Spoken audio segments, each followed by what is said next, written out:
আমি Cox Kutumbari restaurant এর মালিক। আমি এখানে বিজনেস করতে এসে অনেক বিপদের সম্মুখীন হইতেছি।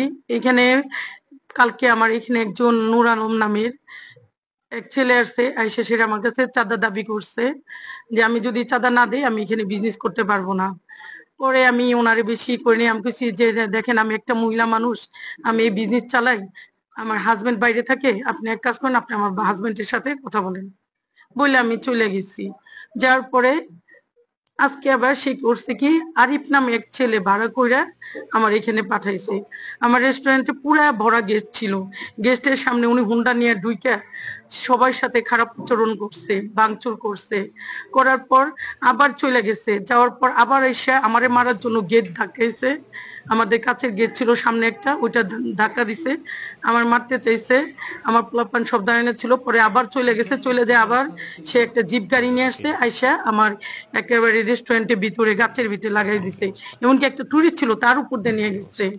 তারা আমার কাছে চাঁদা দাবি করে, কিন্তু আমি একটা মহিলা মানুষ বিজনেস করে আমি কিভাবে চাঁদা দিব তারে? বলে যদি আমি চাঁদা না দিতে পারি তাহলে আমার বিজনেস বন্ধ করে দিবে, আমার হুমকি দেয়া গেছে। আমার প্রশাসনের কাছে একটাই চাওয়া, জেনে আমরা যারা বিজনেস করি কক্সবাজারে তারা জেনে নিরাপত্তায় বিজনেস করতে পারি। আমরা সর্বপ্রথম বাইরে ছিলাম, মানে হোটেলে ঢুকতেছি। আমরা আসছি কক্সবাজার ঘুরতে, কুমিল্লা থেকে আসছি। যেহেতু কুটুমবাড়ি একটা প্রসিদ্ধ, আমরা আসছি দেখতে খাইতে। দেখলাম গান টান চলে, মিউজিক, লাইভ মিউজিক চলে।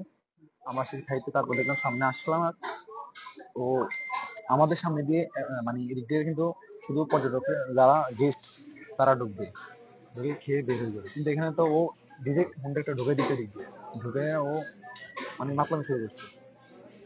তো মাতলামি শুরু করে সে একবার এদিক দিয়ে হাঙ্গামা করে সে চলে গেছে বাইরে। হ্যাঁ, বের হয়ে চলে গেছে। এই মিনিটের মাথায় ওই দিক দিয়ে টাইনে দিয়ে আবার আসছে।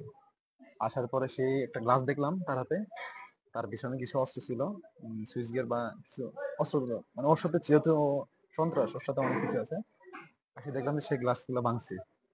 ভাঙার পরে সে বলতেছে আমার আমার নামে 10টা মামলা আছে, আমি প্রায় 5-7 বার জেল থেকে বেরোইছি। মানে সে